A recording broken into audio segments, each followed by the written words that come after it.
Yeah. Hey mama, when you young, you tuck and handle your biz, nigga. Okay, so today we're doing the long-awaited review of the Hanvon B10C tablet. Now, basically, this is going to be I have written down a lot of bad and a lot of good, so it may be a fairly long review by the time it gets up. I know I say a short review and it ends up a long video, but yeah, so I'm going to head straight into it. Basically, the specs on this BC10C, it runs the Intel Celeron ULV743 at 1.3 GHz, 2 GB of DDR2 RAM, a 320 GB hard drive. It has a 1024 by 600 resolution LED backlit screen. It has obviously the touch screen is capacitive touch, and it runs one of the Intel GMA 3000 series GPU. So I'm going to start on the bad and then leave on the good. There's a lot of good actually, but yeah, so we leave on a good note. So the first bad point, pricing. It priced itself way out of the netbook market. It is $900, which is, wake that up here, $900 for a, now just to get this straight, I wouldn't class it as a netbook, I would class it as a sub notebook, but it did price itself way out of the netbook market, but it is in direct competition with the iPad, and I'll explain that later. But the second bad point is it runs the Intel graphics, and for the price, $900, it should have had a better GPU. I mean, really, the GMA series is nothing special. I mean, it's great for media, but you know, if you want to play games, it's horrible.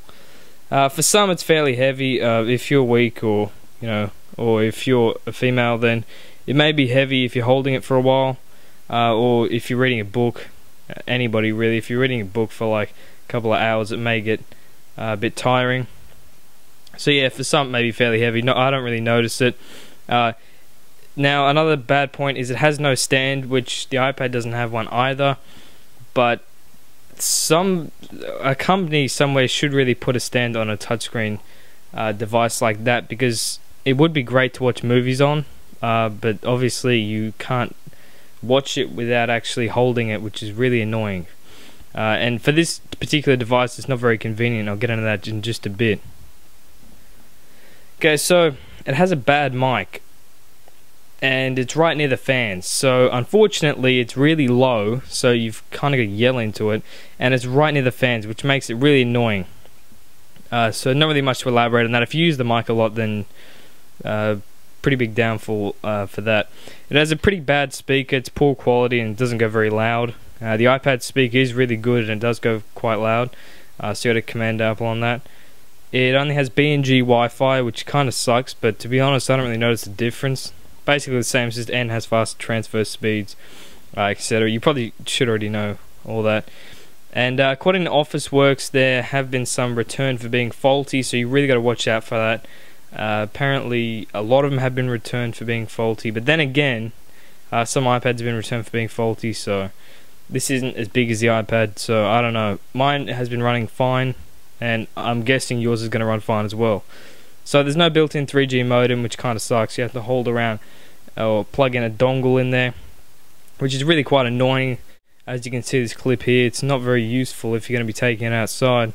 It has a weird flimsy side scroller on the side. I don't know what exactly it is, but across the side here, this is propped up right now, but so I don't really want to move it, but just across the side right here, there's like a weird side scrolling thing.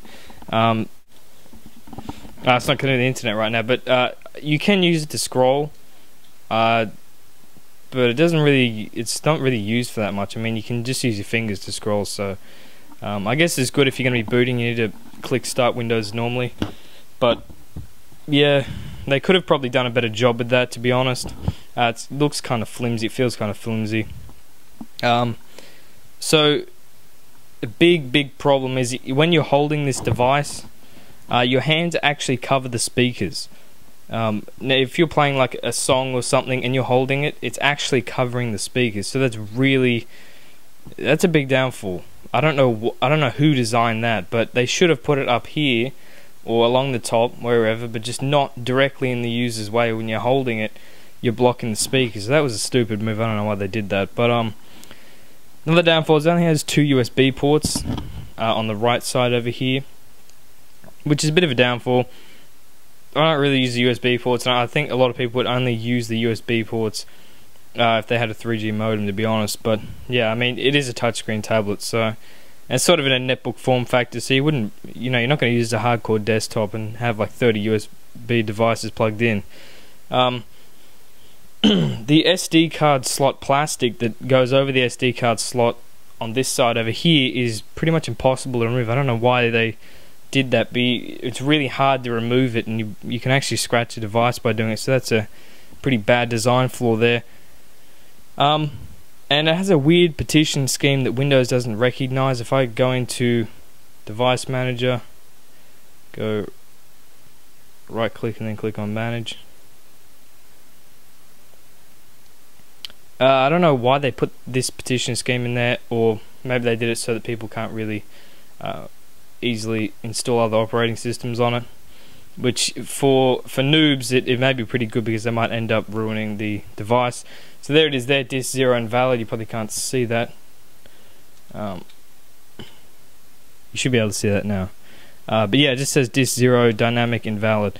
So they probably did it because of the touchscreen drivers, and there probably will be a lot of issues with that. Getting the drivers, and XP probably won't work, and they'll try and put that on there, etc, etc. But kind of annoying for people that know what they're doing and they want to reinstall operating systems, and then you don't have that restore petition on there. So the battery life is pretty poor, getting only about 2 hours, though it is pretty impressive running the Celeron processor in it. 2 hours is actually pretty impressive, but it is pretty poor at the same time. Versus a netbook, you get about 3 hours. You add the 6 cell, you're getting about 10 hours on it. Obviously you can't game on it as it runs the Intel GMA GPU, which sucks obviously. So getting on to the good points. Now the long points took 7 minutes and 17 seconds, but obviously you want to know what's bad about this device before you even go out and buy it. It's $900, you need to know what's bad about it. So that's all the stuff I've run into. There's probably more, so you really want to do your research before you go out and buy something like this. So the good, great thin design. Not as thin as the iPad, but it is quite thin, to be honest. I didn't think it would actually be that thin for a touchscreen, Celeron, all the extra stuff in it. But I like the design. It's pretty comfortable to hold in your hands. The touch response is incredible, especially for, I mean, I'm not bagging on Windows here, but especially for a Windows product. I mean, look at that. That's like the iPad's response and the iPhone's response. I mean, it's incredible how they did that. Really impressed me with that. It has a good processor, as it doesn't use the Intel Atom, which I was actually overly impressed, especially with the touch combined without the Intel Atom. I was very stoked about that, because the Intel Atom, as we know, is a pretty shit processor. It just is terrible, just to say the least. I mean, I'm sure in a couple of years it'll get better than the Celeron, but for now this is really good. It runs the Celeron. It has great connectivity. It has mini VGA and mini HDMI, and it comes with the connectors in the box. You get your cleaning cloth. It also comes with your mini VGA. I think they're both mini HDMI, and then this is mini HDMI to HDMI. But yeah, really good they threw that in there. It has a quite sturdy frame. It's made of a composite of aluminum alloy and also plastic. Oddly though, you can only feel it's metal when it's cold. And then if it heats up, obviously when you turn it on, it just feels like plastic. So it needs to be like stone cold and you can feel it's metal. It's pretty weird, but it's a nice sturdy design on it. Okay, so another good point about this computer is it has good fan cooling. It stays pretty cool even when utilization is at 100%, which is good, obviously. I don't ever really, it doesn't burn you or anything like that, I think the old iPhones, some of the iPads had the same problem. Big nice fan up the top here, so you don't run into any problems with heating with this, which is great. It has a great webcam, just like the iSight, as you can see right here. Very good quality. I tested it out. I really like it. Bit of a shame that it had a shit mic, but yeah, really nice webcam on it. It can play YouTube and Flash content without lag. Now this was my absolute biggest pro, because that's what I hate about a netbook, is it fucking lags when you go onto YouTube. and it just is so annoying. This thing runs it perfect.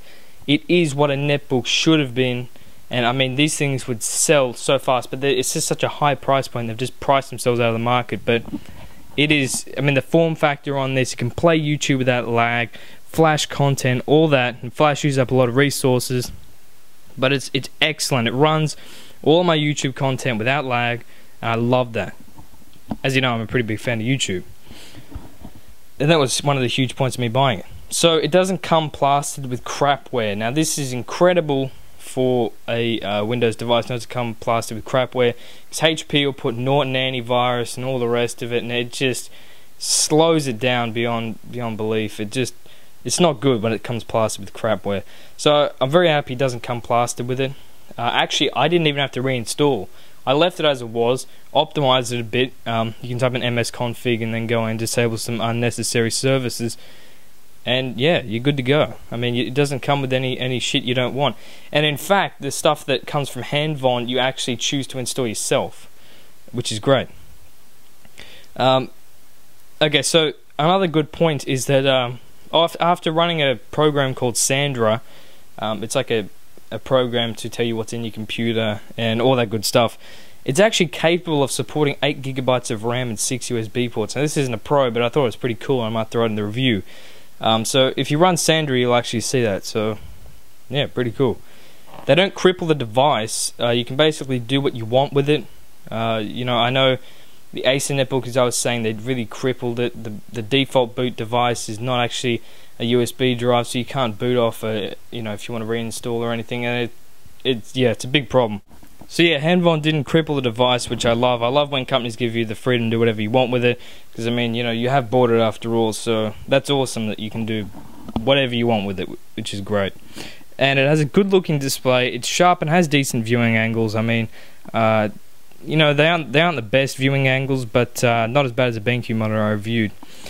So one of the huge, I mean, this is the biggest thing that got me to buy this, was that it runs Windows 7 and not Android or another web OS, any mobile operating system, and that was the main reason I bought this.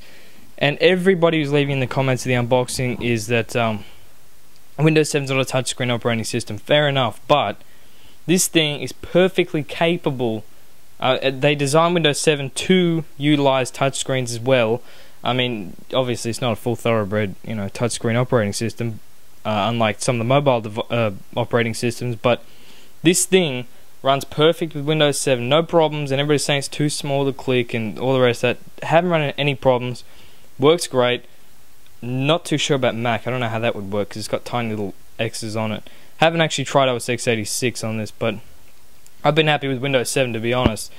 But yeah, no, it works perfect with the touchscreen, so there are no complaints. And I'm actually happy it doesn't run Android or the web OS. So yeah, the optical mouse down the bottom here, as you can see, it's decent. I mean, you know, it's not best optical mouse, but it gets the job done. You can click and then you hold it down and it'll do a right click, which you can do with your finger right there. See how it did the circle there? That's a right click, which is cool. So yeah, it has good hard drive space, the 320 gigs. Now moving in the future, we obviously need more hard drive space. It comes with 2 GB of RAM as opposed to the standard 1 GB of RAM in netbooks and 256 megabytes in the iPad. Now obviously the iPad runs its custom operating system, so it doesn't need that much RAM, but 2 GB standard is pretty good, especially for Windows 7. It also comes with the necessary video adapters and all that, which most companies don't throw in. They threw in, as I showed you just before, which is great of them. Now, on to my final thoughts. Now, my notes, which I've written down obviously on my notes here, this thing was actually designed, Hanvon designed this thing to be in direct competition with the iPad, and it was supposed to be the iPad killer. Now, hands down it is. I'm trying to be a fanboy here, but it is. And go ahead and watch this clip of the CEO of Hanvon smashing an Apple eye sculpture. I don't like Apple, huh? But the category I'd class this in wouldn't be netbook, definitely. It would be a sub-notebook, way above the iPad and netbooks. But then again, it's way above the price of netbooks. but still in direct competition with the iPad pricing. So the design, I give it an A, features, I give it a B, quality, I'd give it a B, performance, C+, being it's a sub notebook, and pricing, I'd give it a C. It really should get a D for netbooks, but it is, like I've said about 30,000 times, it's in direct competition with the iPad. Would I recommend this? Only if you're going to splash the cash on an iPad. Otherwise, there are much better deals out there. So hopefully you enjoyed this video. I know it's a bit of a long review, but if you're going to be buying this tablet, you're going to want to know all the good, all the bad. So yeah, if you enjoyed the video, subscribe for more, and more videos are on the way.